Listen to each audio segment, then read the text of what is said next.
Hello everyone, and thank you for joining me. My name is Jeannie Scroggins and I will be your host today on That's My Sport.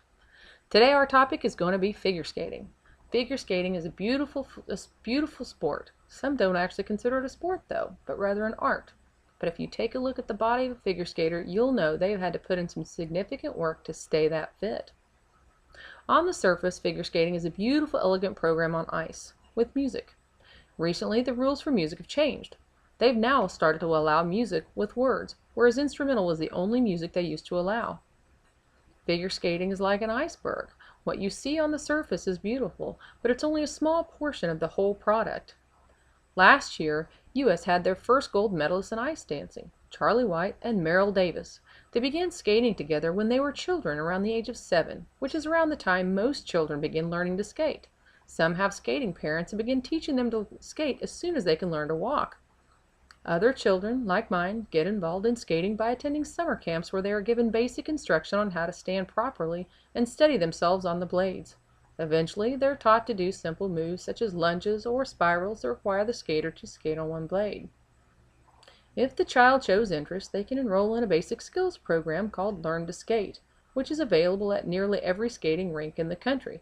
Ours happens to be 8 weeks long and for about $150. The program draws about 100,000 members or more. This program also involves 8 levels. Once the child has passed the basic skills levels 1 through 8, they can move up to free skate, which has 6 levels of skills.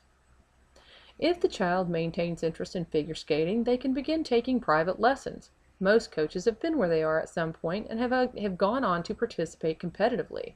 Once they've reached a certain level, they go to regionals to qualify for sectionals, which then qualifies them for nationals, where they compete for an Olympic spot every 4 years, and finally on to the top level, worlds. These competitions are judged by previous skaters. At the basic level, the scores are based on very simple criteria such as quality of elements attempted by the skater compared to their competitors, ranking them from first place to however many were entered in the competitive skating. Competitive skating scores take into consideration those same elements as well as choreography, music, and costume. Unfortunately, scoring can be very subjective, which has been the topic of controversy in years past. Figure skating is one of the most competitive sports in the world, with only 15 being able to go on to the Olympics out of approximately 3,000 that began at regionals. In spite of the subjective judging, figure skaters have a passion for their sport and they are determined to be the best.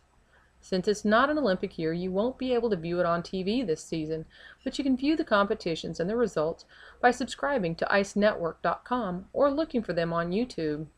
Figure skating doesn't have to be a competitive sport though, as most rinks have public skating available for children and adults. Figure skating is a great activity any time of year, especially when it's hot outside. But as the year comes to an end, you'll find the rink filling up more as fall and winter are our busiest skating season.